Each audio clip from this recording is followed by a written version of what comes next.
విశేషాలు టీవీకి అందరికీ స్వాగతం. ఏపీలో ఎన్నికల ఆట మీకోసం తీసుకువచ్చేశాం. ఈరోజు ఎన్నికల కోలాహలంలో జరిగిన విశేషాలు ఏమిటో తెలుసుకుందాం రండి. బీజేపీలో మరోసారి సీట్ల పంచాయతీ నెలకొంది. టీడీపీ, జనసేనతో కలిసి ఏపీ ఎన్నికల బరిలో దిగిన బీజేపీలో సీట్ల పంచాయతీ తేరడం లేదు. పొత్తులో భాగంగా బీజేపీకి 6 ఎంపీ, 10 అసెంబ్లీ సీట్లు దక్కాయి. అయితే ఈ సీట్ల విషయంలో రాష్ట్ర బీజేపీ సీనియర్లు గురుగా ఉన్నారు. టీడీపీ గెలవని సీట్లను బీజేపీకి కేటాయించారంటూ అధిష్టానానికి లేఖ రాశారు. పాడేరు, అనపర్తి, ఆదోనితో పాటు మరికొన్ని సీట్లపై సీనియర్లు అభ్యంతరం వ్యక్తం చేస్తున్నారు. అలాగే గుంటూరు వెస్ట్, శ్రీకాళహస్తి, కదిరి సీట్లను చంద్రబాబు ప్రకటించడంపై బీజేపీ అభ్యంతరం చెబుతోంది. సీట్ల పంచాయతీ కోసం పురంధేశ్వరిని ఢిల్లీ పిలిపించిన బీజేపీ అధిష్టానం. బీజేపీ ఎంపీ, ఎమ్మెల్యే అభ్యర్థులను ఈ నెల 21లోగా ప్రకటించే అవకాశం ఉందంటున్న బీజేపీ ప్రతినిధులు.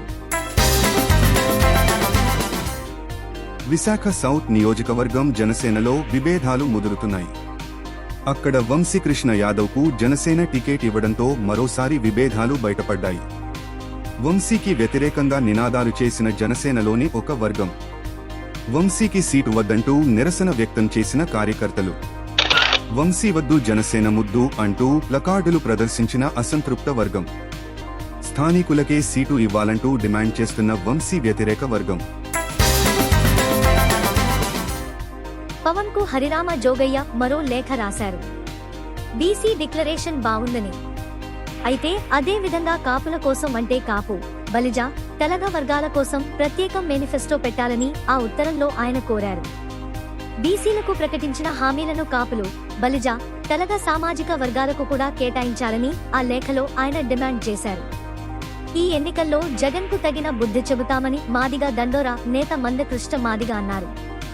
ఏపీలో జగన్మోహన్ రెడ్డి ప్రభుత్వం ఈ 5 ఏళ్లలో మాదిగలకు సంక్షేమం లేకుండా చేసిందని ఎంఆర్పీఎస్ వ్యవస్థాపక అధ్యక్షుడు మందకృష్ణ మాదిగ విమర్శించారు.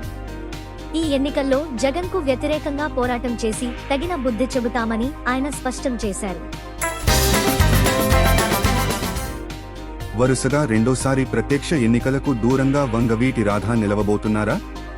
పరిస్థితులు చూస్తే అలానే కనిపిస్తున్నాయి. ఇప్పటికే జనసేన, టీడీపీ పొత్తులో భాగంగా సీట్ల పంపకాలు పూర్తయ్యాయి.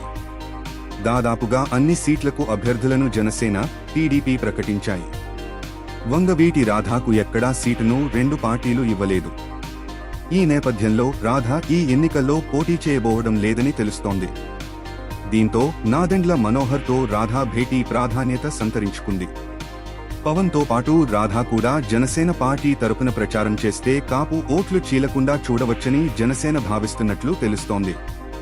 అయితే ఇంకా రాధా ఈ విషయంలో స్పష్టత ఇవ్వలేదు. ఇవి ఈరోజు AP election special. AP election scene రాత్రి 8 గంటల విశేషాలు. మరిన్ని విశేషాలతో రేపటి బులెటిన్లో కలుసుకుందాం.